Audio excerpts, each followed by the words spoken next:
Because what you don't know about energy can kill you. Here's Alex Epstein. Welcome to Power Hour. I'm Alex Epstein. Well, it's been a while. I'll talk about that at the end of the show, but we're back with a guest I'm really excited to have. If you listen to the show regularly, you'll know that I'm a big fan of introducing and promoting new energy champions in the world, particularly new energy humanists, people who think about the big picture of how energy affects the world from a pro-human perspective. And maybe the most exciting one on the scene from my perspective in the last couple of months has been a character named Doomberg. Now, Doomberg is the anonymous publishing arm of this is their official description, which I rarely read, but they sent me a good one. So is the anonymous publishing arm of a bespoke consulting firm providing advisory services to family offices and C-suite executives. Its principles apply their decades of experience across heavy industry, private equity, and finance to deliver innovative thinking and clarity to complex problems. Read more at doomberg.substack.com. But Doomberg has been publishing some really, really good, interesting articles with a lot of insight, a lot of it consistent with the way that I think, and I've been learning from it. I know they've been exploding in terms of their Twitter following and their Substack in particular. And one of the things about them is they are truly anonymous. So when I welcome Doomberg, you're going to see we cannot get Doomberg's face. Instead, we get their increasingly iconic green chicken. So Doomberg, welcome to Power Hour.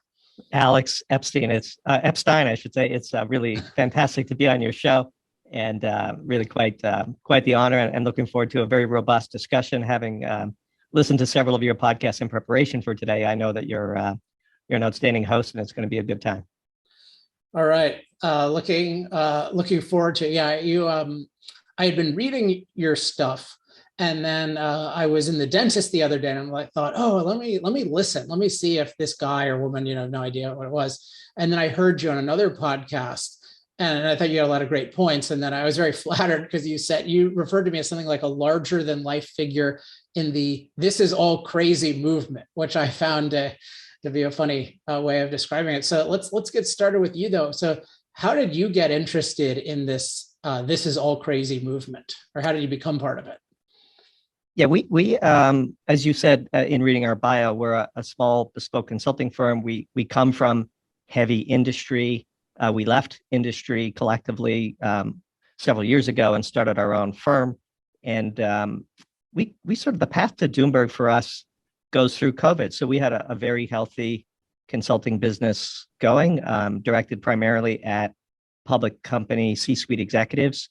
And when COVID hit, of course, the first thing almost every publicly traded company did was turn off all variable costs. And as a consultant, you're a variable cost. And so we had gone from, let's say, a record billing month in March of 2020 to losing 85% of our business by the end of May.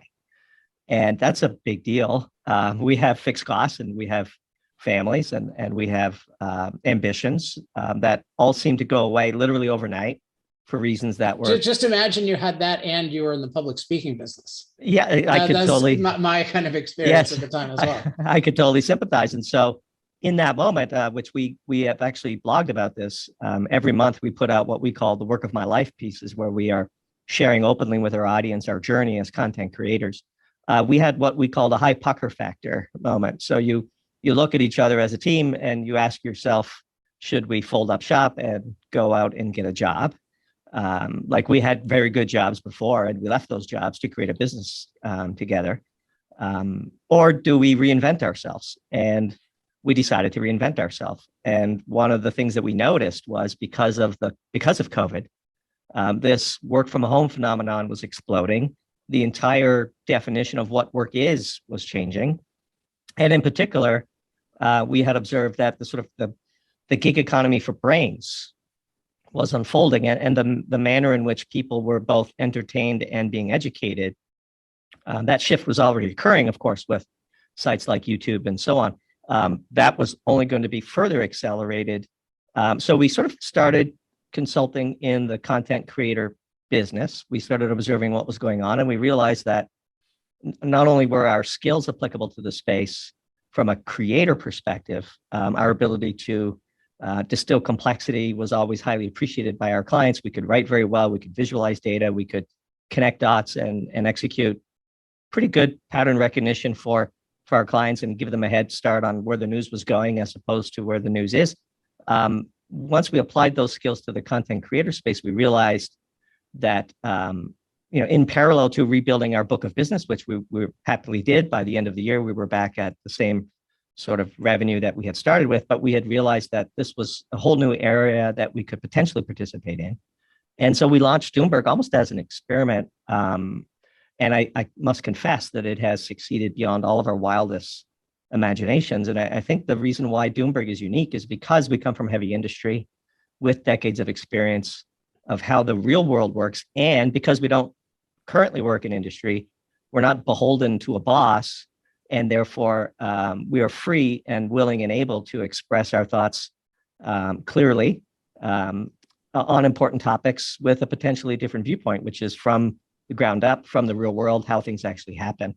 And one of the reasons why I think Doomberg has exploded, and certainly the reason why we're sitting here talking to you today, is because one of our expertise is in the energy commodity space, and the energy crisis as it unfolded in Europe was something that we've covered quite early, predicted many of the things that we're seeing today, and we're able to sort of position and or explain to our readers what was going on in a way that they could understand.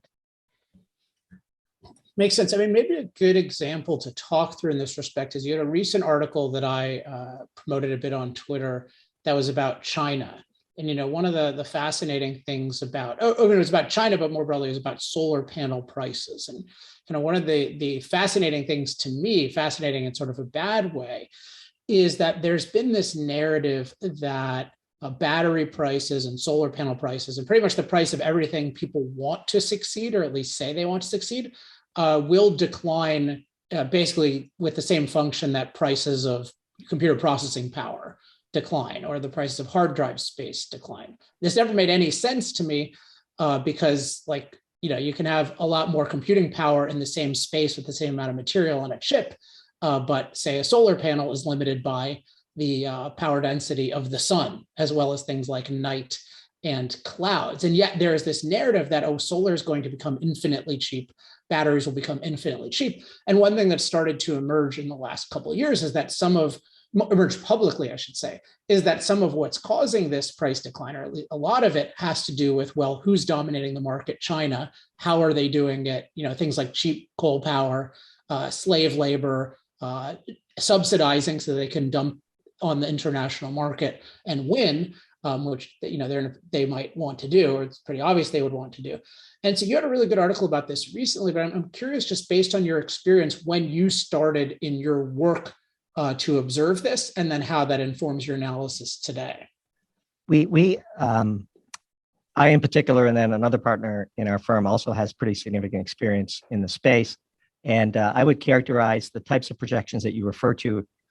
They fall into a broad category of what we would call things that, quote, work in universities, end of quote. And the entire purpose of Doomberg is to point out, in many cases, how the sort of the critical fallacy or the critical constraint that the S-curve type exponential cost improvement projections, where those get hung up on reality. And in the case that you're referring to, which is a piece that we wrote about called Herbie Spoils the Party, we make reference to this really great book called The Goal, which is sort of a classic book of industrial managers. Yes, by the way, I've read all of his story books. Yeah. I like them a lot. My favorite is actually Critical Chain. Yeah.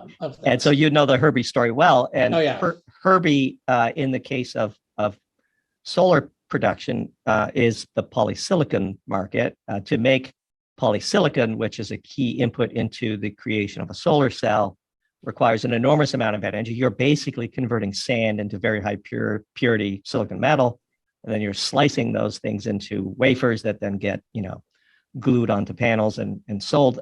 We were in the solar market when China ruined it. A lot of people think that the price of solar has come down because of innovation, and there's certainly some of that, to be sure. But the vast majority, the thing that explains the highest percentage of the variance is no doubt the fact that China basically took over the production of polysilicon. And they did so in the following ways. They stole intellectual property from the West. They built factories to produce polysilicon, leveraging slave labor and cheap, dirty coal. And on top of that, those facilities had minimal to no environmental controls. And so it just wasn't competitive for Western-based manufacturers to make polysilicon anymore. It was subsidized, and they dumped all over the world. And the interesting thing is China is many things. One of them is strategic as it pertains to critical economic inputs. And that's a story we've written about several times. Polysilicon is just one of them. We recently wrote a piece about magnesium. We have others in the pipeline. They will subsidize and decide they want to own a certain critical input, which I think they believe gives them some degree of protection from the West or the US, in the sense that it'd be very difficult from a strategic perspective for the US to engage militarily with China, given the control that they now have over all of these critical raw materials. And so when we were in the market, you're routinely confronted with what you would call sort of a response to a request for proposal from a customer, and they would say to you, "Hey, your price is X. Well, I just got a response to an RFP at 40% cheaper than you. Can you meet that price?" And we would tell, these are very well known sort of name brand B2C type producers here in the West that are very happily bragging about their green bona fides at COP26, and they're looking at you and saying that you need to meet this 40% price discount or else you're going to lose the account. And when you tell them, "Hey, I know that factory, they stole our IP, we're currently litigating that, they have no environmental controls, and they're abusing labor, this is not a fair comp," as one would say. And they would say, "Well, that's just a matter for the courts. I have this. This is the offer I'm staring, and you're going to lose the account." And so what happens is you integrate. I'm sorry, it's also funny just because it's all driven by, it's not like it's this spectacular form of energy that they're like, it's really superior, but it's like, it's all driven by green mandates. So it's like, I can't afford to be green in pursuing my green mandate. And so the procurement teams that oversee the selection of suppliers actually don't really care about green. Right. They're measured on a particular scorecard, which is cost, and they don't care if they're buying stolen goods. Literally, their answer to you is, "Well, that's a matter for the courts." And you might, as a supplier, have a wide book of business with this particular company, and you might not want to ruin the entire relationship just for the polysilicon. Or pick your favorite other critical raw material that you might have been back integrated into. You might not have wanted to risk the entire relationship over this one issue, and then you just sort of stack all those up, and 10 years later, you wake up and China controls 85% of the market. And in particular for polysilicon and solar, we pointed out, the piece was really a response to one of these silly think tank 100 and some page documents saying that the US could go 100% solar and wind. And we pointed out to them, where do you suppose that the polysilicon will come from? Because you can actually just calculate for each gigawatt installed how much polysilicon that needs. And we showed in the piece that, in fact, U.S. manufacturers of polysilicon until very recently were closing factories domestically. And it takes 5 years and billions of dollars to make one. And the permitting required is because the same people that proclaim to be pro-renewable are actually anti-development. And so the pure permitting and all of the things that go into getting a multi-billion-dollar complex chemical facility built, because that's what these are, puts Western manufacturers at a huge and sustained disadvantage. And so, but even in China, once we pointed out, like, this is not a perpetual motion machine. It takes an enormous amount of energy to make purified polysilicon from sand. High-grade quartz is what they start with, but that energy has to come from somewhere. And the energy prices that broke out in Europe because they mismanaged their natural gas situation has leaked into China, and energy became very expensive in China. And so the first thing the Chinese did was they shut down polysilicon production, and the price of polysilicon skyrocketed 400%, 500%, 600%. And so a lot of this stuff is just sort of bound by the laws of physics. We should say up front, we have, I think there is a place in the energy suite for solar and wind, and for especially for nuclear, which is one of the things that I think you and I are most closely aligned on. But at the same time, like there has to be a reality check to these things. And so if your plan to radically decarbonize the energy inputs involves a substantial amount of solar, you will very quickly confront the laws of physics and the manufacturing constraints that lay before us. And if you decarbonize before the alternative is ready, you end up in situations like we find in Europe. And so the ongoing energy crisis in Europe lays bare the fallacy of what we sort of would call the big lie, which is that people have been told that fossil fuels are terrible for the planet and that global warming is a catastrophe.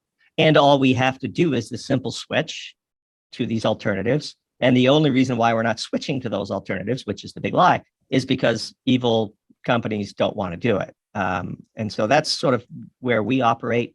And our unique contribution to the space derives from our ability to understand complex interconnected value chains and point out to people where the constraints will arise. And then when they arise, you look prescient. And so I think that sells well. I was just trying to find on Twitter something I read. I sometimes do these "how it started, how it's going" memes. Mm-hmm. And one of the first ones I did, this was back in July, was just capturing the trajectory of this arc. So this is based on the context you're mentioning. And so it starts with how it started: eliminating CO2 will make us richer, no worries. Right. And that was the narrative for a little while, and it's starting to come undone.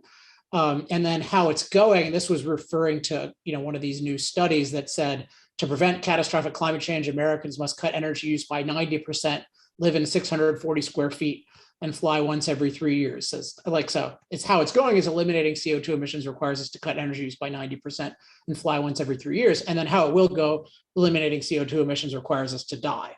And I think that's kind of the trajectory.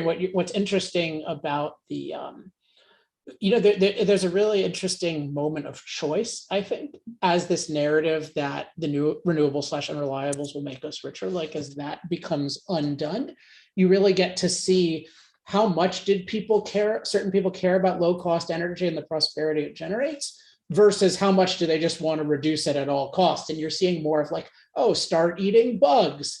And you don't really need to be that warm in the winter, and it builds character. And so I'm finding this to be a very interesting tension. And then to make a historical point, Ayn Rand had this really interesting point about the left once it became revealed that socialism destroyed productivity and industry, not fostered it. And she said, well, the left basically has this choice. Are they going to choose capitalism and productivity and industry, or are they going to choose socialism and destruction?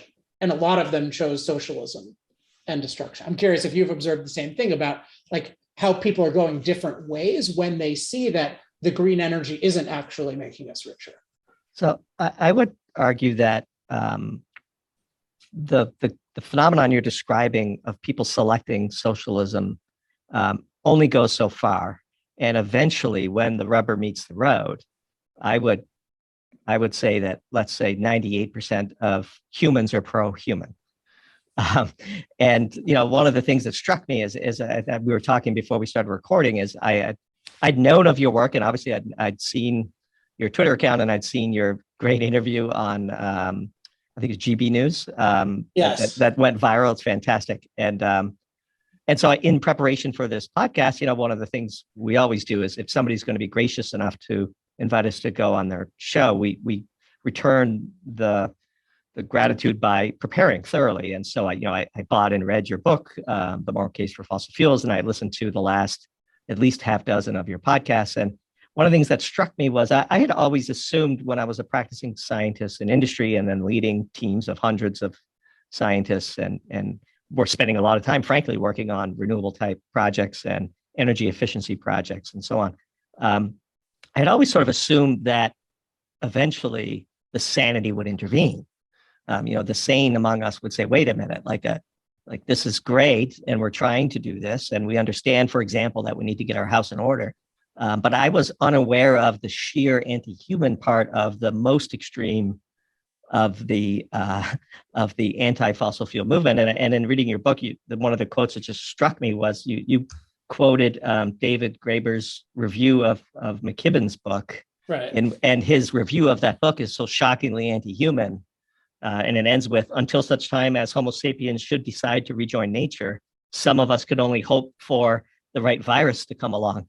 And it was just sort of so shocking that it never really occurred to me, because again, we're not sort of in the sort of global warming debate directly. We're in the sort of sanity pro-human debate. It never really occurred to me just how anti-human some of these people are. And I wouldn't say that they are representative of all of the people in the space, for sure. But my response in preparing and reading that was, okay, you first. Like, go ahead and exit the planet if you would like. But then second, like, there's no way that but a very small portion of society would agree with that. And so what we're seeing now in Europe, and we have a new piece coming out, it'll be out, I'm sure, before this publishes, about the energy situation in New England. When people are confronted with, I need to shrink my house, drive less, and put on heavy wool sweaters because I can't heat my home, they will very quickly revolt. And one of the things that we think is going on in Europe is that the European Union itself, if they continue down this path, is in jeopardy of disintegrating, because there will come a point where member countries and or regions within those countries will just not put up with it anymore, and the pitchforks will come out. Yeah, there's so many interesting things here, and I'm really glad you read Moral Case for Fossil Fuels. I've just finished the final proofing of Fossil Futures, so I hope I can convince you to read that when it's out, because I think it's 10 times better. It's also twice as long, but one of the things it really addresses is this anti-human thing, and I think in a much deeper way. And I guess just two quick things about it, because there's a lot to talk about. But I think one thing is people can have, I think it's true that most people are not overtly anti-human. Like, they don't, like, if given a really clear choice, like, this is going to kill a bunch of human beings if we do it, and if we don't do it, a bunch of human beings are going to live, like, people will choose to have the human beings live. But unfortunately, that's, like, the fact that you would choose that doesn't mean you can't do incredibly anti-human things for many reasons, both because you can be ignorant. So you can think, oh, it's pro-human to do this renewable thing.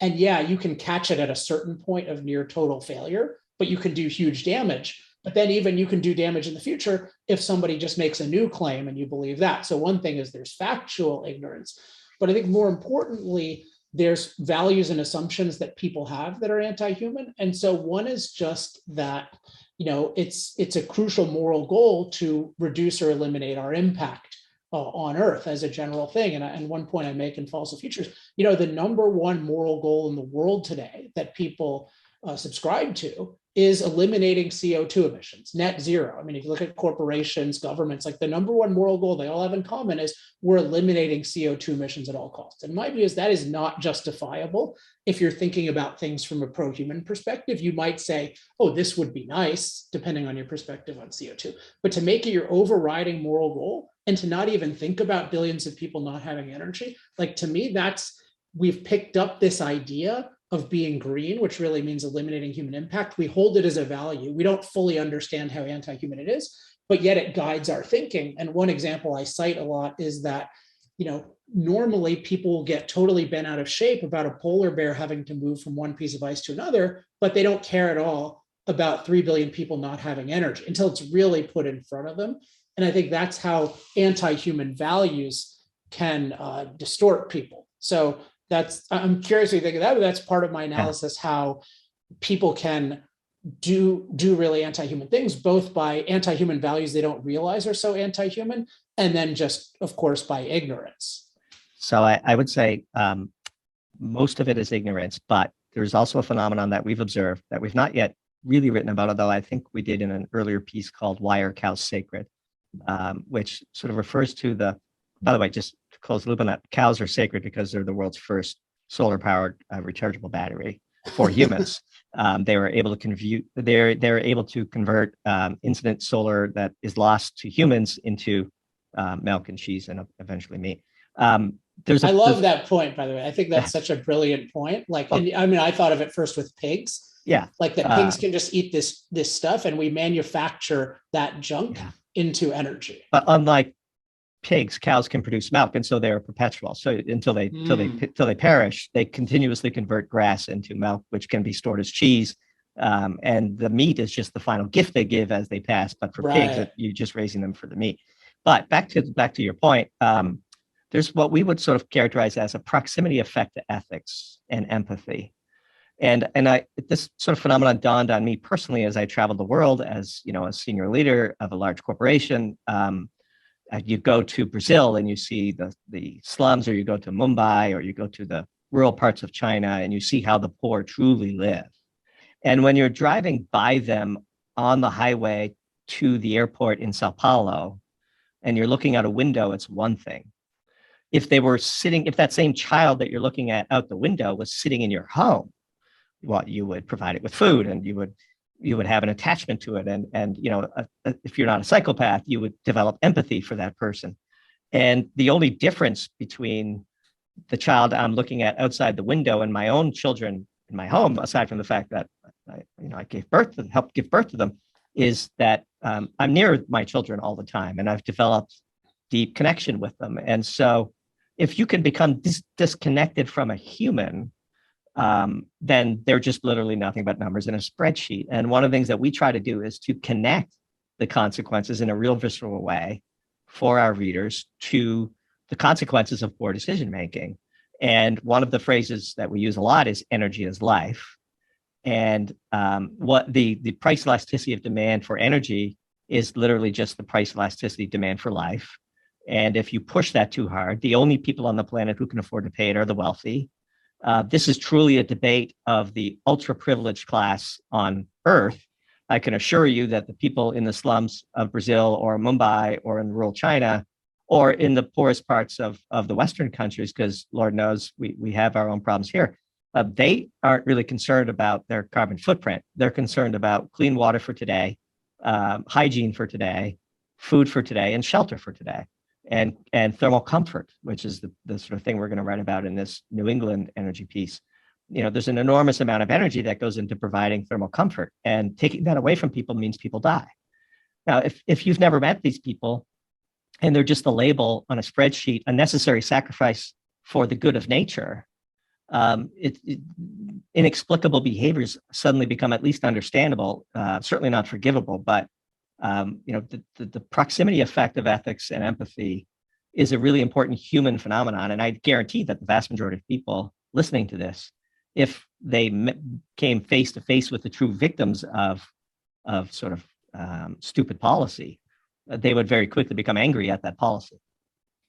Yeah, it is very powerful. I think so. There's the proximity, and part of that is concreteness. So just like having stories, like even if you're not there, just having stories of concrete people that you can connect to. I want to ask one quick follow-up about the solar thing. So when you're analyzing, so when we know broadly that there are these different inputs in the price of solar, we mentioned some of them that makes Chinese solar cheaper, but that prevents it from becoming all that much cheaper in the future. Do you know of any good sources that break that down with any kind of precision? Because I imagine that must exist, but I haven't seen any. Yeah, it does exist, but it's not relevant. And here's why. What does price mean when there's no supply? So literally, you can put an upper bound to the growth rate of future solar installations by the amount of polysilicon production available on the planet. And there just isn't that many. You can see, especially outside of China, there's almost none. There's 3 in the US, 3 polysilicon plants in the entire US. And you know what their capacities are. And you could look at their permits and you could see their constraints. And so, yes, at today's prices, you could do a sort of cost breakdown structure where labor and installation costs are a big part of it. When we were in the industry, the sort of holy grail was $1 per watt installed. Turnkey, soup to nuts, and the industry has gotten close and perhaps even surpassed that since we've left it, driven primarily by the Chinese takeover of polysilicon production.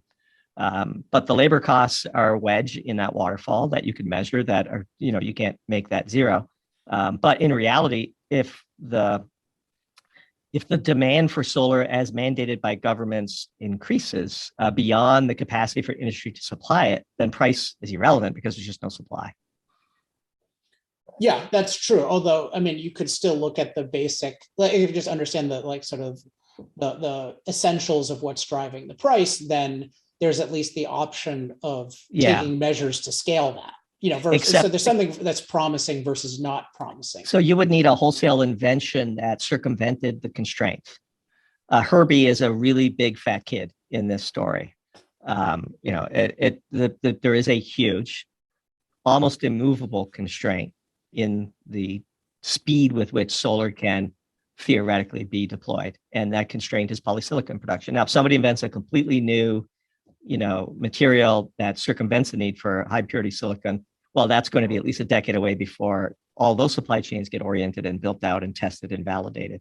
Mm-hmm. And so, as it exists today, the plant, we tell the story of a polysilicon production plant that was just turned on in Tennessee that took 5 years to build. Where is this stuff going to come from? And so once they're at 100% capacity, they'll just raise price to destroy demand. And so, yeah, the inputs into solar are polysilicon. Silver is a big input into solar. You know, the encasing materials, those are all fine. And then distribution and installations. Installing solar on your home or at a commercial site for grid scale type production is a pretty complex job that requires skilled electricians to do. It's not something you would do lightly. It's a fire hazard, for example. The manner in which these panels are interconnected matters, and how safely and effectively you do it. But in reality, anytime we see people projecting an S-curve type deployment projection on a heavy industry, we know these are people that have never worked in heavy industry. What did you call it? Works in universities? What was the expression? Yeah, it works in universities. It's so again, one of the sort of inefficiencies in the market that Doomberg hopes to occupy and take advantage of is the fact that in the big debates of our time, the loudest voices are university professors. University professors are perhaps the least practical among us, the least enlightened.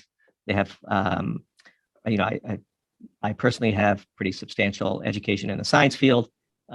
Many university professors are highly intelligent and terrible scientists because they actually don't know what science means. And they have a high degree of arrogance, and they have a very high degree of certainty in their incorrect but strongly held opinions. And so a joke in industry, you know, if you work at an ExxonMobil, or if you work at, you know, one of the sort of LNG type companies that do really miraculous and incredibly technically complex work, they will chuckle at the proposals that come out of American universities, global universities. It's not an American phenomenon. And so one of the phrases that we had in the field was, yeah, it works in universities. And that's basically a way to say that there are certain very obvious critical constraints that are currently being ignored by the people pushing this policy. Yeah, one that you mentioned earlier that I highlight a lot in Fossil Future is the green/anti-development movement, you know, because they're against fossil fuels, they're against nuclear, they're against large-scale hydro, and they're against a lot of the key things necessary to build out solar and wind. And one thing that really bothers me is you see these different activist academics like Jesse Jenkins out of Princeton and a bunch of these people who talk about these plans, and they'll just mention in passing, oh yeah, we have to radically scale up the building of transmission lines and mining has to, but like no recognition at all that this is not happening, and it's not going to happen because of the movement that they're part of. And yet they're totally happy to say, oh, well, let's eliminate X% of fossil fuels by Y date, even though the alleged viability of that, which is itself problematic, depends on a level of development that the anti-development movement will not allow. It's a perpetual motion machine, because it also, the only way in which it can be done today is through the increased use of fossil fuels, right, which comes at, you know, it's not like we have this surplus of fossil fuels lying around looking for right, people to burn them, to convert them into heat or chemicals or useful materials. Like, this is a highly inelastic market that is fully tapped out, as the Europeans and the Chinese can attest. And, you know, pick your favorite energy return on energy invested number for wind or solar. Those are highly political numbers, by the way. Again, university professors are notorious for politicizing their scientific output. let's just assume it takes 4 years to get the energy back from a solar panel that it took to create it. That energy has to come from somewhere. And until we have a critical mass of alternative energy or perhaps nuclear, it's just not going to happen. And so this is why you see the very first thing the Chinese cut when the energy crisis, the whip that of the energy crisis that started in Europe snapped on the floor in China. The first thing they cut was high energy intense industries like polysilicon. And so this lays bare the fallacy of the path function from here to there. And so, it's extraordinarily frustrating. We should talk a little bit about science because that's a funny sentence. To build on this whole university, professors, science is not actually well understood by the broad public. People confuse science with technology, and they confuse science with intelligence. And science is neither of those things. Science is the systematic nullification of hypotheses until you discover a hypothesis that you can't yet nullify, and then it graduates to a theory. And a theory is nothing more than our current best guess for how the universe works until something disproves it. And science is a practice, and you can be a very intelligent person who is a very poor scientist.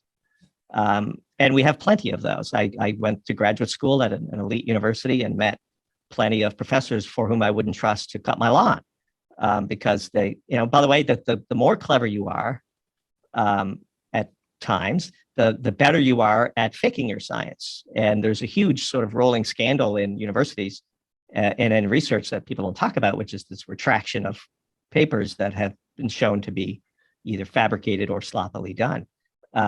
So science is not technology, and science is not intelligence. Science is literally nothing more than the robust and critical nullification of hypotheses in the search of theories that help us explain the universe. And so I don't care what your whatever is being debated, and whenever you hear the words settled science, you are literally listening to an oxymoron because there's no such thing. All of our theories, even the most cherished ones, are just one scientific observation away from nullification.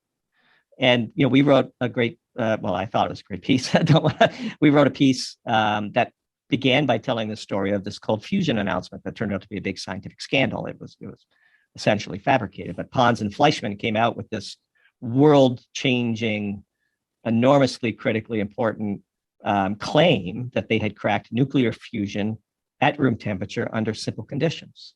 And if that experiment had been verified and repeated and reproduced in reputable laboratories, that would have undone an enormous amount of existing scientific theory.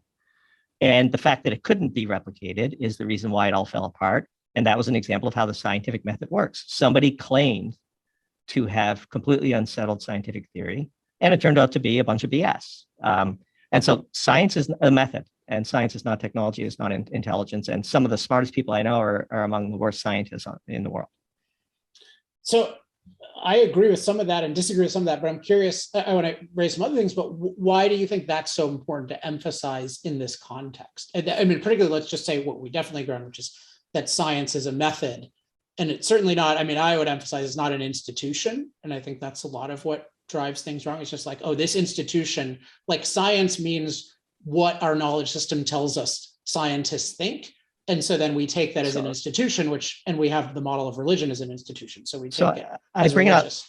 I bring it up in this context because I listened to your podcast with Bjorn Lomborg, and the fact that they are trying to shut his critical observations down proves that this is not a scientific exercise. It is the antithesis of science. And in fact, we like to say an honest, a genuinely held opinion expressed politely is something we'll hear all day long. And he is a very polite, very intelligent scientist that has, or in fact, your interview with Steve Koonin and his book, Unsettled Science, like the words matter. And the fact that Scientific American wouldn't even let him rebut the sort of attack piece that they published against him are prime examples of how this sort of movement that we're confronting is in fact not only anti-human, it's anti-science. And I would tell you that Scientific American is neither scientific nor American. It's neither of those things. It's a propaganda rag of the global elite. And Scientific American long ago, amongst people in the scientific field that actually practice science as a profession, long ago decided that this was a clickbait magazine, no different than, say, Business Insider is viewed by people on Wall Street. Every morning I wake up to an email from Business Insider with some spam title with a clickbait headline, hoping that I'll, eventually give them my credit card. This is essentially what Scientific American has dissolved into. And for them to not allow a scientist of Kunin's, pedigree and track record to even respond to an ad hominem attack against his really well-researched and critical book is the exact opposite of what science is supposed to be. And history tells us that the track record of anti-scientific movements is for the number of such movements. They're never right. And so that's a big red flag for people. And I think the behavior is shameful and needs to be called out. Definitely. All right. I'm going to get through two more topics in our 15 minutes left. So as you've been talking, so I really enjoy, in your articles and in this discussion that you have a high level of domain-specific knowledge about these things. And so maybe you can help me solve a problem, which bothers me, which is that and it relates to something, in a sense, it's a competitive advantage for you, but it is that there's all of this really good knowledge and data and explanation and precision among people who are doing energy. Let's just stick to energy day to day. So I'll talk with people in energy finance and I'll get some fascinating fact from them, or I'll talk to, the worst is electricity. I'll talk to electricity insiders and I'll get stuff from them. And in their case, they're afraid to say it publicly because there are repercussions. So, if they work at a big investor-owned utility that has a certain policy, they can tell me, oh, this policy is BS. They won't say it publicly. So there's that element, but more broadly, there's so much good information that if packaged properly would be incredibly compelling to the public. And yet so much of it doesn't make it there. And so I try to do my own part by having really good researchers, but I've just always been thinking about how can the people with the insider knowledge share it with the people who are really good at communicating it. So just like as an example, during the, even take you've been posting stuff and others have been posting stuff about power prices in Europe. And I just took a Germany day ahead price. And it's easy to run the numbers. Like if you had to pay this to charge your Tesla, and I forget what it was, something like $500. Sure. And that goes pretty viral. And I feel like, there are a few of us who are very good at translating this kind of thing and making it really interesting. I was able to do this a lot during the Texas blackouts. And I think you're combining both, like the insider knowledge and the ability to communicate it. But I'm curious what you think about, is there a way in general that we can sort of get more of the good knowledge together and then combine that with the communicators? Because I think if that happened, we could generate so much more awareness about the truth on these issues. So this is precisely the inefficiency that we are hoping to occupy. So we have both domain knowledge, but then the internal capability to rapidly understand new knowledge inbound from other experts that could point us to things that we hadn't yet considered. And then our ability to sort of convert that into Substack articles, in this case, that are easily accessible to the non-scientists. And we are directed at a really important class in this debate, which is the investor class on Wall Street, who have been, I think, fooled into supporting these defunding movements because they don't realize the consequences of the decisions they're supporting. Now, there's a couple of phenomena going on here. We get countless DMs from people with leads on stories we should write, which is great. So we're crowdsourcing domain expertise from the very people you're talking about who either don't have the capability to communicate it in a way that grabs attention, which is fine. And we have that capability on the Doomberg team. But more importantly, I think a greater issue is the vast majority of them are afraid to, which is what you referred to. And so, in some communication you and I had before we recorded this podcast, I expressed to you that we are free from such constraints. We run our own business. Our clients know everything we do. And we're not in the managerial class hanging out for a few more years until our options vest. Right. And we can retire with, 7 or 8 figures worth of net worth, and let somebody else solve the problem is sort of the mindset. So a lot of people in the know are in the mode of get along to get along. They're going along to get along, and they just don't want to rock the boat. They assume that it's so insane that somebody else will intervene. I know for a fact that several high-level executives in the industry don't believe what they're saying. They just say it because they know they have to say it on the time frame that matters to them, which is their options book. The managerial look, you show me the incentives and I'll show you the outcome. I mean, Wall Street has instructed industry that they need to sign up for net zero, which is always several years away. And so the immediate consequences of doing it don't become apparent on a time frame that matters to their the duration of their options book. And so these people are just sort of swimming with the current. That's one class. And the second class is the people that genuinely don't know. And so we're hoping to crowdsource from the people on the inside that do know, and then explain it for people that don't know and care enough to learn and are willing to do something about it once they understand it. And so that's a real challenge. But look, I honestly believe that this is going to resolve itself in a way that is pro-human, because 98+% of people are pro-human. And I view the pulling of the rubber band by some of the dumb decisions that we're seeing play out today as nothing more than increasing the violence of the snapback when people wake up and realize the consequences of the policy errors that we're making. And so to the extent that we can help people avoid that, we'll play a small role in it. You'll play a larger role in it. But it has to happen eventually. We are going to run the experiment on CO2 because people won't put up with the consequences of not doing it. I think the EU could disintegrate. I think revolutions will happen. If you starve people of the ability to maintain their thermal comfort, fresh water supply, and food at a reasonable price, if you take that away from people, they will revolt. And the people taking it away from them are the wealthy elite who don't understand or don't care about the consequences of the decisions they're pushing forward. And that can't last. And so it's gone a lot further than I would have. I mean, if you would have told me that the price of natural gas in Europe would spike to $60 per million BTU in early December, mid-December, before winter has even settled over the continent, I would have laughed at you. But here we are, just 1 or 2 years into this crazy carbon tax scheme that the Europeans have imposed on themselves. We're seeing directly, viscerally, what price elasticity of demand for life is and who can afford to pay it. So last thing I want to ask about is Europe. So this is a thing where there's clearly a lot of bad stuff happening, but I still don't think the general public, particularly in the US, is getting anywhere near a clear picture of it, and certainly not learning lessons from it. So how, using your knowledge and communication skills, would you summarize the arc of what's been happening? And you can start anywhere in time you want in order to explain the present. So Europe is what we call sort of the exception that proves the rule. Their policy errors are so profound and compounding on each other that they have essentially broken their economy. So the entire economy is currently driven by fossil fuels. And people you can say that in words, but when it reduces down to real consequences, the understanding becomes quite visceral. So through a comedy of errors, Europe found itself with far less natural gas in storage and access to existing supplies of natural gas to heat itself through this winter.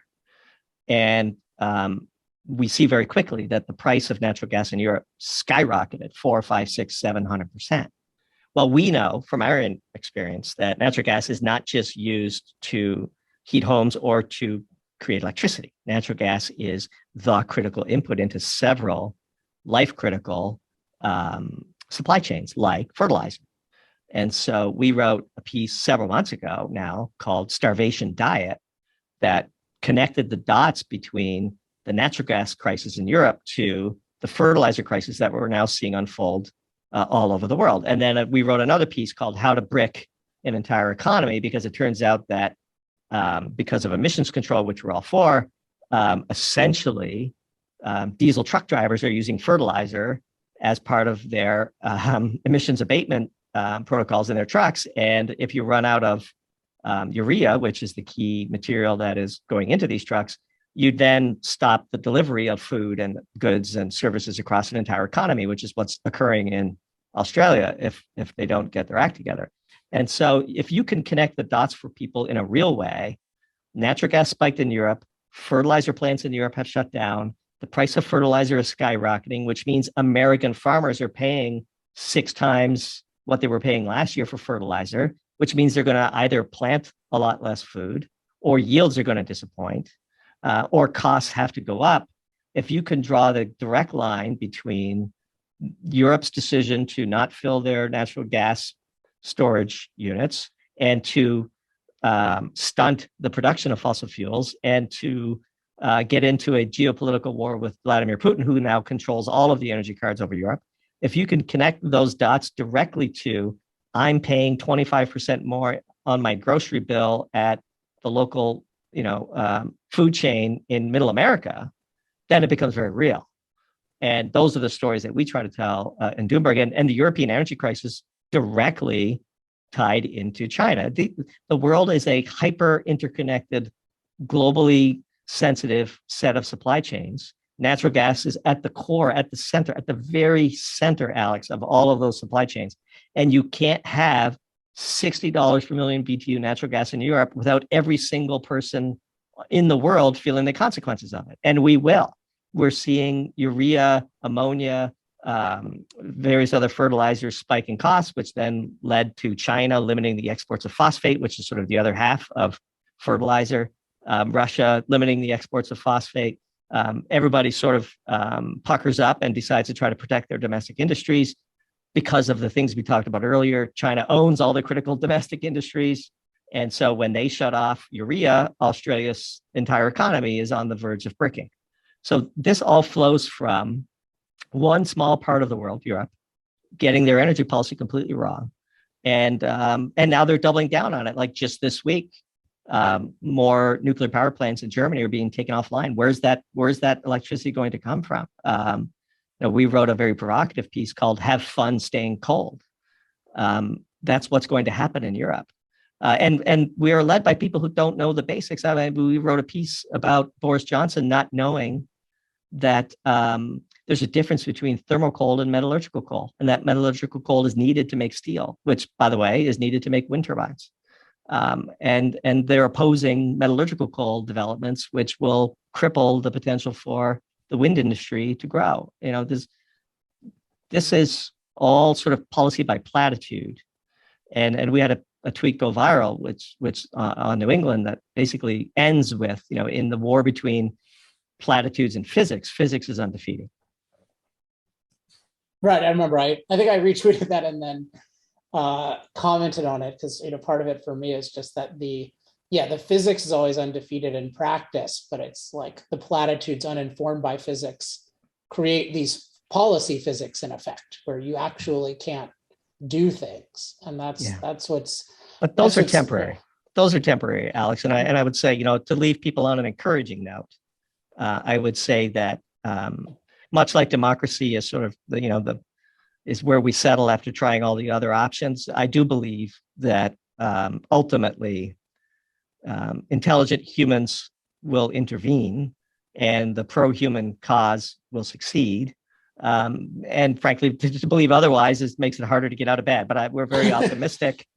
We do think that once people realize, look, there are paths to reducing our impact on the planet, which we should all support, that don't involve killing 1 billion people. And we should pursue those paths. And we should pursue abatement strategies for when we can't fully, minimize the consequences we have on the planet, because the cost of abatement is almost certainly much less than the cost of avoidance. And once we've tried all the bad options, we do believe in the human spirit and that it will prevail, and that ultimately we will find the right path. Well, so I don't think of it pessimistically. I mean, I just think of it as, you can think of it as a continuum, but it's a pretty dramatic continuum. I mean, even today, look at what anti-human impact, anti-development policies have done to poor parts of the world. I mean, I'm very confident there are billions of people who are worse off now than they would be without the green movement. And so, the people that it tends to hurt the most are the people, particularly now, people who haven't gotten started, like with China and India. They're not as susceptible to being stopped by us now, but take like the kinds of pressures we put in Africa and other really poor places. Like it's really scary. And so if you take about like, am I worried that I'm going to die on the street? No, but I really try to keep in context the fact that I'm lucky to be like a financially successful person in basically the richest country in the world. And just always thinking, okay, there are 5 billion people right now who make less than $10 a day. And all these things have a huge impact on them. So I don't think at all in terms of like the world is going to end, everyone is going to do, like these things are actually going to be pursued. But I think everything that can be done to make us have more rational policies is good. And so in a sense, that's very motivating to me, that it's possible I can do a lot, but even anything I do makes things better. And that's part of why I'm excited to bring you to the attention of my audience to the extent you're not already, and promote more energy humanists, energy champions, because I do think that every additional one is like a very high leverage thing today. And then if you believe that progress compounds, which it does, then everything we do to liberate energy today makes the rate of progress faster for the future. Yeah, and these regions won't put up with it, Alex. So ultimately, one of the big conclusions from COP26 was the refusal of these not yet fully developed parts of the world to succumb to these provably poor pathways. And that gives me some hope. I do believe that we should be responsible as we develop energy sources and push humanity forward. We all exist on this planet. It's like a game of Jenga. You can't take pieces from the bottom and put it on top. You have to be responsible, otherwise the whole thing collapses. But there is a path forward that will ultimately be chosen. But I do think there will be you just have to see some damage like we're seeing in Europe today and in China before people come to their senses. But I agree with you to the extent that we can help catalyze more and more voices to participate in this debate in an intelligent and polite way, the better. And if we could circumvent choosing all the wrong answers before we settle on the right one, that would be great. So, well, how to follow you is pretty much on the screen as you've been talking, doomberg.substack.com. Anything else people should know about how to follow your work or how to engage with you? Yeah, and I should say I very much appreciate the opportunity to be on your show, Alex. And we are at doomberg.substack.com, which is our primary outlet, but we're also on Twitter. Our handle is at Doomberg T. T stands for terminal. The subtitle of Doomberg is Chicken Little Gets a Terminal, which is our brand. We use our Bloomberg terminal a lot to make charts and show people the consequences of the things we write about. But yeah, we have a lot of fun. We've got a growing Twitter handle. We love your stuff as well, and so that's the two main places that we exist in the metaverse today. And how do people get in contact with you for business stuff?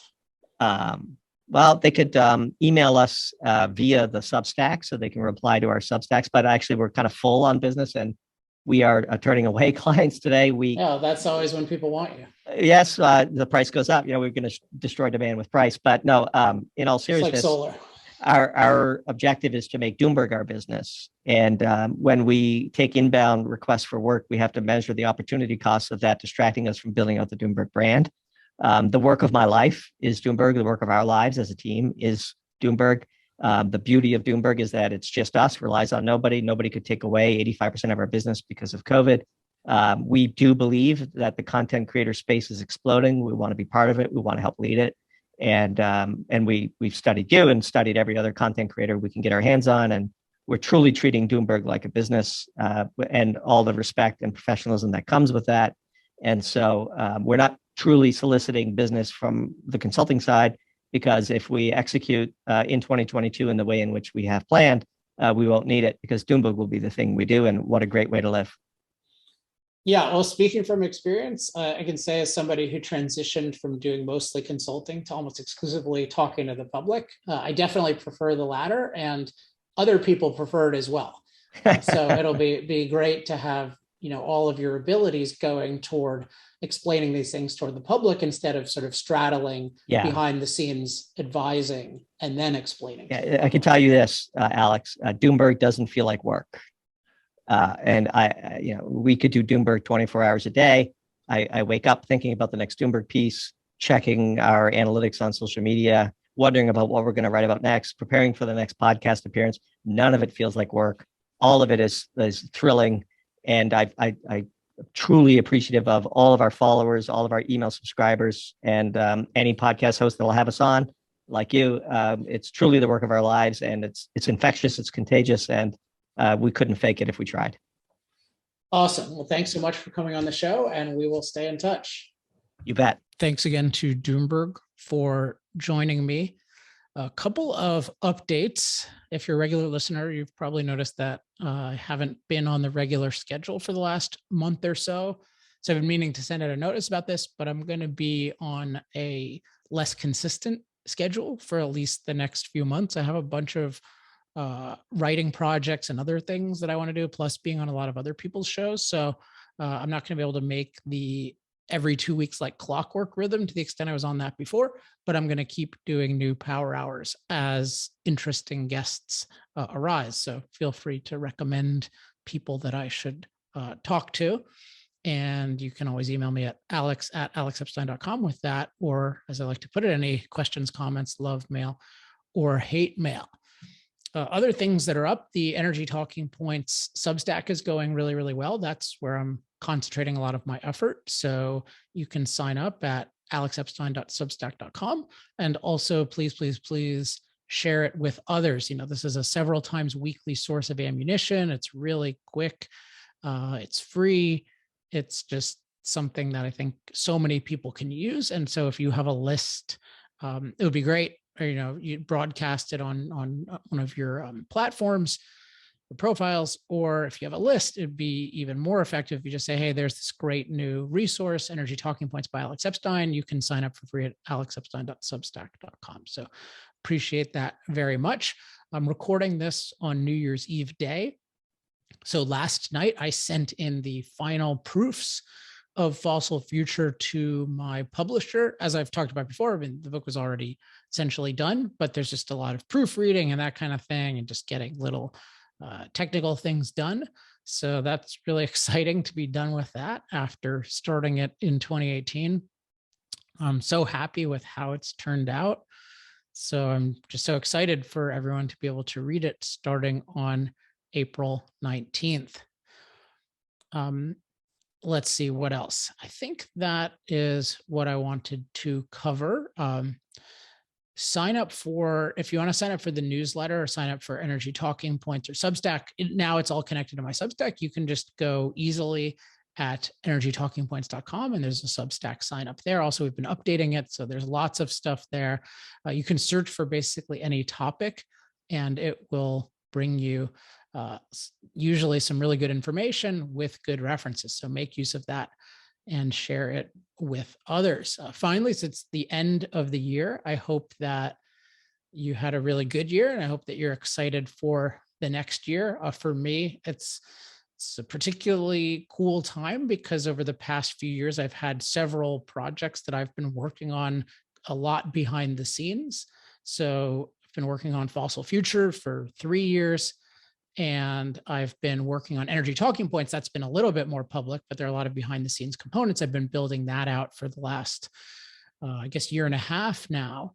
And I've also created something some of you might be interested in. I have an app that I've created called Thoughtful with my friend and co-founder, Brian Amerige. If you want to learn more about that, the best way is just to go, I share information about it on my Twitter. So twitter.com/Alex Epstein. And if you go to I often will have a link that you can use. And so then you can sign up. And it's been unavailable for most people to sign up for the past couple of years. We've really been refining it, but I would say check it out. And the basic idea of it is this is one place for everything good. So we think of the internet as it's got all this amazing content, but it's like gold in the ocean.